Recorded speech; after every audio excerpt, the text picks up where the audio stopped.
morning all. Welcome to another walkthrough. Not really going anywhere different this morning. Just wanted to chat about the Cambridge Winter Wonderland last night, and then the things that come to mind as we're walking about. I'm recording this morning in 4K and 60 frames per second for the first time, so hopefully the picture quality is going to be a lot better. It is a bit windy. I haven't got my microphone because I turned it on and it said it wasn't charged, so that's a shame. We'll go a slightly different way. Come on. Good girl. Yeah, so it might pay you to watch the video of Winter Wonderland before you watch this one. That is going live this morning at 8:30, I believe. It's a reasonably short one, about 6.5-7 minutes I think, after I finished the edit last night, so it's not particularly long. It was very difficult recording there last night due to the music and the copyright, so it's a little bit frustrating. I wanted to do a lot more, and I've learnt a couple of tricks with the editing of that one moving forwards to allow me to record when there is music and still be able to put it on YouTube. But as I say, by doing that it alleviates me talking, which might be pleasing to some people, but I think some of the feedback I've had are quite enjoying these videos. So yeah, it's a toss-up really, but anyway, going back to it, we got the train from Shepherd, which the car parking there, although only 12 spaces, because it's a relatively small station, is free to park. So that's a little bit of a hint because obviously Royston you definitely have to pay, and I don't know what the charges are there. And Melbourn, which is the station you may have seen me walking to on my walkthroughs a couple of times now, you also have to pay there. Now I don't know what the charges are, it'll all be online, but with everything else going up, it's quite surprising you can still park at a train station car park for free. So a little bit of a tip for you there if you are going from sort of locally. The only slight drawback is, and I've touched on this before, is that there's only so many trains that stop there. So as I explained before, if 4 leave Cambridge or King's Cross, as it's on that line, there will only be 2 that will stop, will be the slow train essentially. And last night, fast forwarding to the end, we had the choice of the 24 minutes past 9 or the 24 minutes past 10. Now, I'll tell you obviously what we did in a bit, but suffice to say we got the 24 minutes past 9. It was all a bit frantic, but I think we'd all had enough. It was pretty chilly, and I think once you've done the Winter Wonderland, Cambridge at that time of night, if anyone's ever been to Cambridge on a Friday night, becomes quite lively, and yeah, it's not really the best place for James to be. Anyway, come on, Restaurant, come on. Yeah, so we got the we should have got the 7:10 train, although it was delayed for about 5 minutes due to some speed restrictions. It didn't really affect us too much. The only thing that was a bit worrying was at Shepherd Station, there's no bridge to to get to the other side. So you have to cross the railway line at the barriers there. And the barriers were down, and I had planned, left us 20 minutes. We got there with 20 minutes to spare. And I thought, oh, that'd be plenty of time. And yeah, we got stuck, but we got across to the other side in plenty of time anyway, so it was absolutely fine. So the train got 7:15. It was literally about 10 to 15 minute trip into Cambridge. It's just 2 stops from there. It's Foxton and then into Cambridge. So it was absolutely fine. We then, because of the delay with the trains, although not that bad, we only had, I think it was 25 minutes to get from the station to Parker's Piece, which is where the Wonderland is. Now, I can never remember how long it takes to walk from the station to Parker's Piece. I now know at a brisk walk it can be done in about 10 to 15 minutes, but you don't want to be walking at that sort of pace if you can help it. So I would give yourself, from the train station to Parker's Piece, sort of 20-25 minutes for a nice sort of leisurely stroll. The one good thing is, and I commented it on the video last night, was that there was very little wind last night. What am I saying very little wind for? That's how tired I am. It's ridiculous o'clock we're out this morning. Very little people and not a lot of crowding. Well, not when we got there anyway. So we were able to make good headway when we were making our way there, which obviously helped with the briskness of the walk. But obviously you come out of the station, walk up to 6 Hills Road, do a right, follow that to the sort of main, or one of the main crossroads where traffic lights are at the church on the corner, and then you cross over the road, and I don't know what that road is called. I think I did put that on my Cambridge review walkthrough when I did it, but I can't remember what that road's called. Anyway, you cross over and go to your right towards where I parked, if you've watched that video, and you come out of Parker's Piece. So from a distance, with all the lights, it looks very, very nice. So on the face of it looks all very, very good.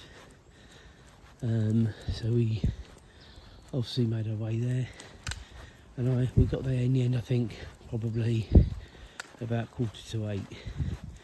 Now the queues for the wheel, as you'll hear from my reaction, we're not great. We're not that busy, so it's great for us. Right, I'm just going to pause for a minute because Asher's just doing her stuff, and I'll be straight back. Okay, so we are back. So I've got my train of thought, to be fair, but I think we'd got up to, when we were walking up to the wonderland. Again, the crowds were very, very good, walking through the park, or over the Piece, sorry. Got in there, it's very nice, sort of as you go in, very Christmassy, lovely Christmas tree in front of you. Come on. And then, as I say, the queue for the wheel, that's I think where we did get out to. The queue for the wheel was good, so I said we'll go on there. We had to wait about 10 minutes to get on. But then when we got on, yeah, it was pretty good. We went round 3 times. I don't know if that was the normal, but it was beginning to get quite busy towards when we came round for a 3rd time. So I think we absolutely got on at the right time, and I assume that is the normal 3 times round. I don't know that, and I'm not sure there's anywhere where you can find that information, because I'm fairly sure if it was really, really busy, you would maybe only go around twice. I think it would, as a minimum, be twice. But again, I don't know that. Anyway, the views were really good. These capsules that you're in, they've got sort of I would say sort of a perspex, sort of outer sort of hub. I'm fairly sure that's what. I'm fairly sure that's what it was. But obviously, where it does get cold, and it was cold last night, with a little bit of condensation, nothing that really ruined any views. The views are more ruined, if you like, by the glare on the perspex, which is obviously always a shame, but they've got to put something there, haven't they? So you just have to make the best of it. I know when we went to New York, that was one of my frustrations when we were in the New World Trade Centre, and the glare at the top. It was a particularly sunny day, so you know that has to be taken into consideration. If it wasn't so sunny, would we have had such a glare? Just 1 second. Sorry about that. Yeah, if it wasn't so sunny, would it have been so bad? I don't know.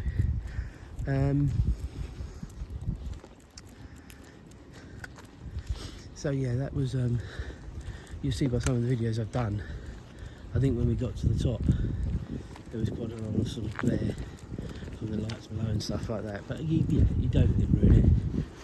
It's fine, you can definitely see 4 miles about. I mean, we were very lucky last night, though it was cold, though it was a bit blowy. The views were pretty good, so yeah, that was very good. We then went for a walk around the winter wonderland. Now, there was an old carousel as well that you could have gone for rides on. We didn't do that, and the ice skating for reasons of health and safety, and obviously what we're doing over the next few days. None of us went on that. Now, I think Julia, one of the last times she went ice skating, actually broke her kneecap on the skating rink.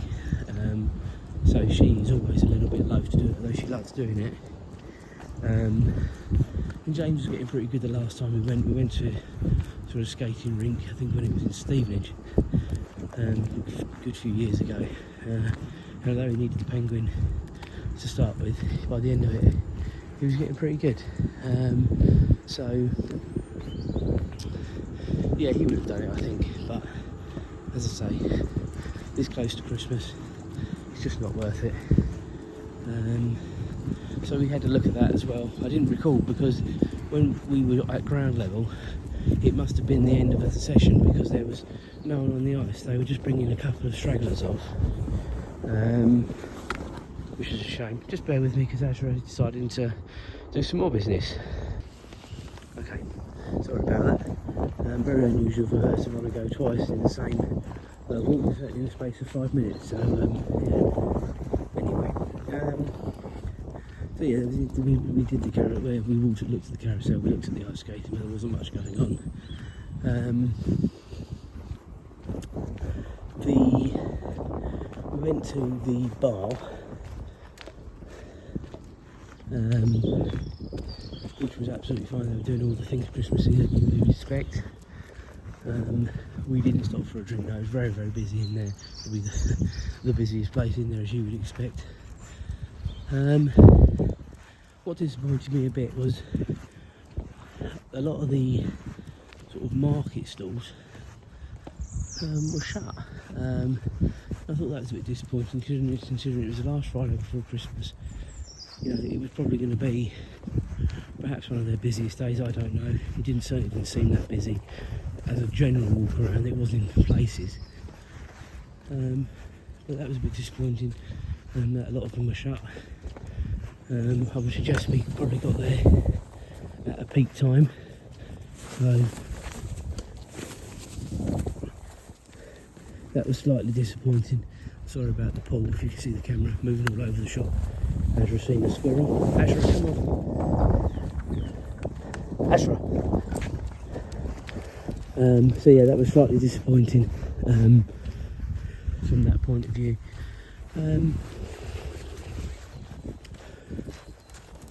But we still had a walk around.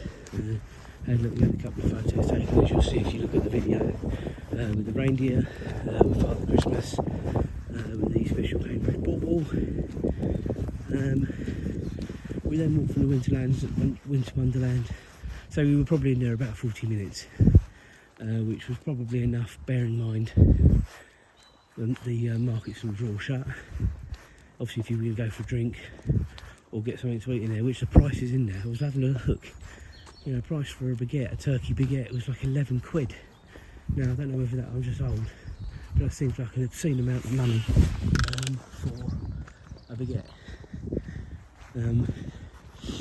So suffice to say, we hadn't had any dinner when we went, because none of us had had any time, because Julia had taken James's tortoise to the vet to have his beak trimmed, not through our neglect,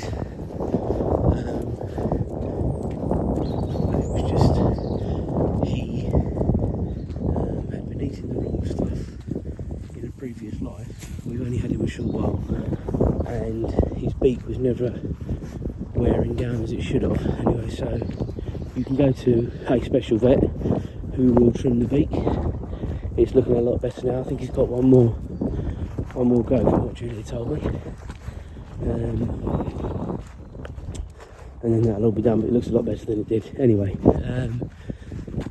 we walked out of the Winter Wonderland, and we then walked into the sort of town or city centre, should I say? It is a city, not a town. City centre, and we came across Wendy's, which the last time I went to Wendy's, again, clearly was in New York a year ago. So if I said to Julie, well, it's easy, isn't it? We'll go in there, so we went in there. James had normal fries and cheese fries. Julie and me had the double, I think it was called a Dave's burger. You could have had a triple, but bloody hell, the double. We both struggled to finish. And Muggins ordered a portion of 4 nuggets as a side. And then it got to about 10 to 9, and I said to Julia, what else is the plan? Because I'm conscious of, if we don't get the 25 past 9 train, it would be the 25 past 10. I said, because if we're going to push for this 25 past 9 train, we need to be leaving soon. To which Julia looked at James and looked at me and said, I think we've had enough. So I said, right, well, we need to leave now to give ourselves a fighting chance to get to that train station. So I think we eventually left just after 10 to 9 from Wendy's. Now, Wendy's is basically where the Grand Arcade is, otherwise known as a line yard. So from there to the train station, again, a sensible walk, maybe 25 minutes, half an hour, but that is generous. We did it, I think, in about 20 minutes, walking very briskly, but when you've got a full tummy,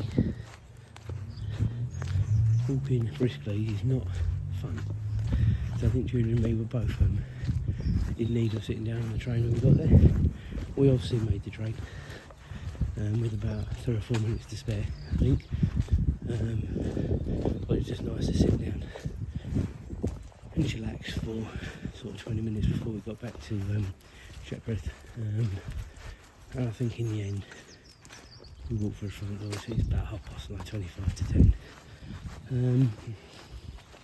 So all in all, it was okay what we planned to do. It was a bit of a disappointment, the size and also the market stalls being shut.